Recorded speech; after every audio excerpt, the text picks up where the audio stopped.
Hello guys, তোমরা সবাই কেমন আছো? আশা করি সবাই সুস্থ আছো, ভালো আছো। তো আমি সুব্রত আজকে তোমাদের নিয়ে চলে এসেছি। সরি, এরকম ইন্ট্রো আমি দিতে থাকি বলে আজকে এরকম ইন্ট্রো বেরিয়ে গেল। তো বন্ধুরা, আজকে এখন যাচ্ছি আজকে সেকেন্দ্রাবাদ মানে হচ্ছে হায়দ্রাবাদে যে শাড়ির এক্সিবিশনগুলো হয় সেইখানকার এক্সিবিশনগুলো কভার করার জন্য।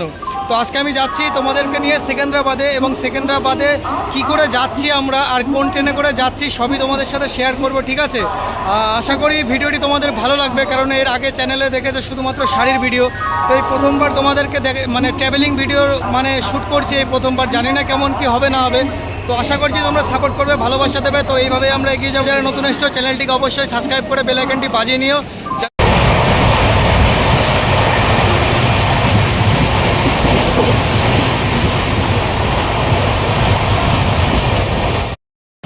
গুড মর্নিং বন্ধুরা, আজকে সকালের ব্লগটা এখান থেকেই শুরু করছি, ভুবনেশ্বর থেকে। কারণ আমরা কালকে হাওড়ার থেকে অলরেডি ট্রেন ধরে চলে এসেছিলাম। আমার ফোনে চার্জ না থাকার কারণে সেই ভিডিওগুলো শ্যুট করতে পারিনি।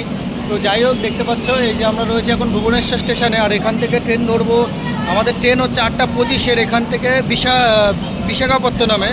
তো ওখান থেকে আবার আর এক ট্রেন ধরে যাবো আমরা সেকেন্দ্রাবাদে।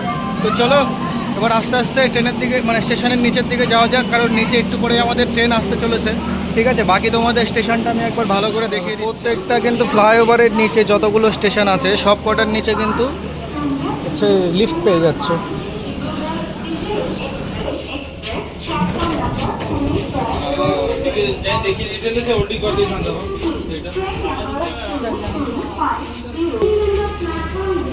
তো এই যে আমরা প্ল্যাটফর্মে এখন, আমাদের ট্রেনটা থাকছে 5 নম্বর স্টেশন থেকে, আর এই ট্রেনটা আসবে 8:15-তে।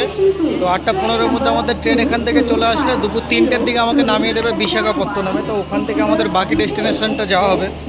বাকি কি করছি না করছি সব কিছুই তোমাদের সাথে আজকে শেয়ার করছি, এই একটা কারণেই যে কী করবো, একা একা রয়েছি, একা একাই ট্রাভেল করতে হচ্ছে, তাই নিজের সাথে নিজেই বকে যাচ্ছি তখন থেকে। চলো আস্তে আস্তে আমরা এগিয়ে যাই সামনের দিকে।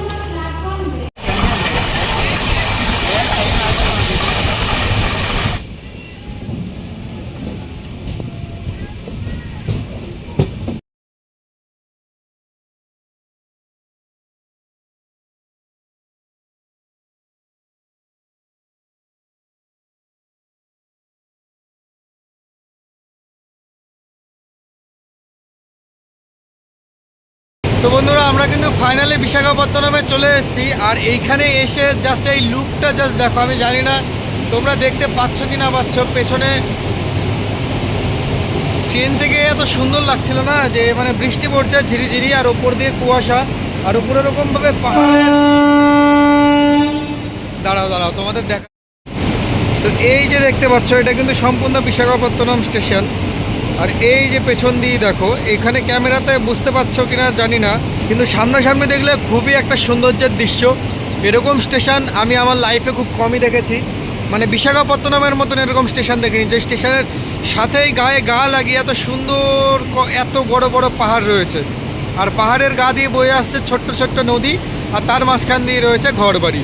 8:25-এ আবার এখান থেকে ট্রেন ধরবো আমরা সেকেন্দ্রাবাদে যাওয়ার জন্য। আমাদের গন্তব্যস্থলের মোটামুটি 800 কিলোমিটার আমরা রুট ক্রস করে ফেলেছি।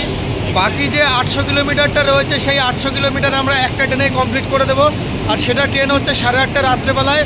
আর এতক্ষণ আমাদের এখানে হোল্ড করতে হবে, বসতে হবে। এবার দেখি বিশাখাপত্তনম জাস্ট ঢুকেই এত সুন্দর একটা ভিউ পেলাম না, সত্যিই মনটা খুশি হয়ে গেল। সারাদিনের জার্নিটা 1 মিনিটের মধ্যে, সত্যি কথা 1 সেকেন্ডের মধ্যে সব উধাও হয়ে গেল। তো যাই হোক, জানি না আর কী দেখতে পাবো, কী না পাবো, সবই তোমাদের দেখানোর চেষ্টা করবো। তো অবশ্যই ভিডিওটি স্কিপ না করে সম্পূর্ণটি দেখো।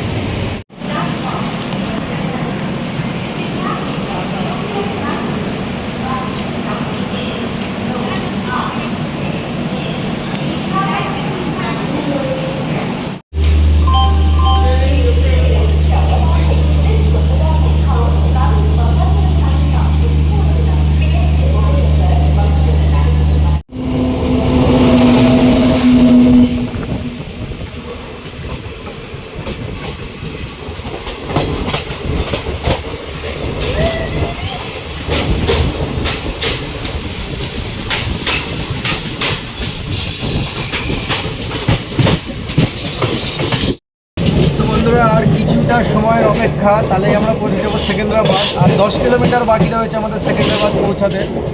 তো অনেকটা জার্নির পরে আমরা আজকে পৌঁছাচ্ছি, মাত্র 2 দিনের জার্নি সেকেন্দ্রাবাদের। ফাইনালি আমরা পৌঁছে যাচ্ছি, আর 10টা কিলোমিটার বাকি রয়েছে। পৌঁছানোর পরে সেকেন্দ্রাবাদের যে ভিউটা হয় সেগুলো তোমাদের সাথে শেয়ার করব।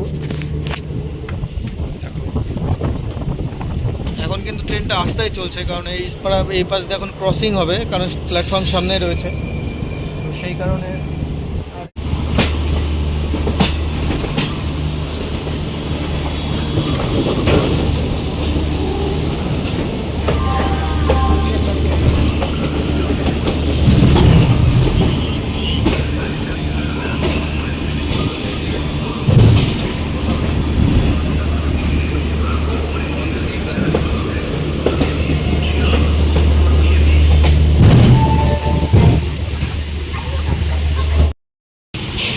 বন্ধুরা, এবার র্যাপিডো করে যাচ্ছি আমাদের ডেস্টিনেশনে, যেখানে আমরা দাঁড়াবো আর কি।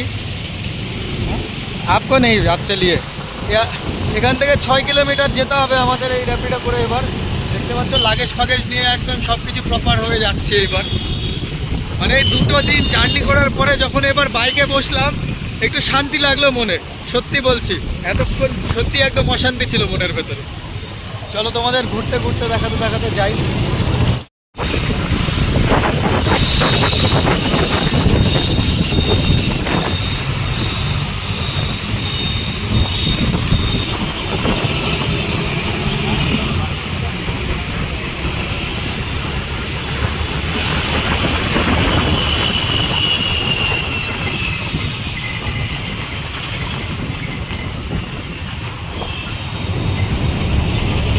ये ऊपर में मेट्रो का जाने का रास्ता है, सारा का सारा ऊपर में ही ब्रिज है। আমরা কিন্তু অলরেডি হায়দ্রাবাদে চলে এসেছি, আর হায়দ্রাবাদে এসে সত্যি একটা মজাদার ঘটনা। দেখো, এই দিদি ভাই আমার কথা বুঝতে পারছে না, আমি এই দিদির কথা বুঝতে পারছি না। দিদি তুমি কি বলছো বলো? తెలుగు హిందీ రాదు రాదు ఎవరిది మీ ఇల్లది এ ডাডু বাডু কি বলছে আমি বুঝতে পারছি না, আমি বলছি বাংলা, এর কাছে কি কিছু বুঝতে পারছে না। দুজনে చూపించేవారు వాళ్ళు ఎవరు একদম একদম দুজনে বসে এখন গল্প করবো, কিন্তু আমার কথা না উনি বুঝতে পারবে না, ওনার কথা আমি বুঝতে পারবো, কিন্তু গল্প এখন চলবে, ঠিক আছে, কোনো ব্যাপার না। তো চলো এবার দেখা যাক কি গল্প করা যায়। আর আজকের ভিডিওটা আমরা এই পর্যন্ত রাখছি। বাকি সামনে যেহেতু শাড়ির এক্সিবিশন, আমি বলেছি যে হায়দ্রাবাদের এক্সিবিশনগুলো তোমাদের সাথে মানে দেখাবো, তো সেই ভিডিওগুলো সামনে আসতে চলেছে।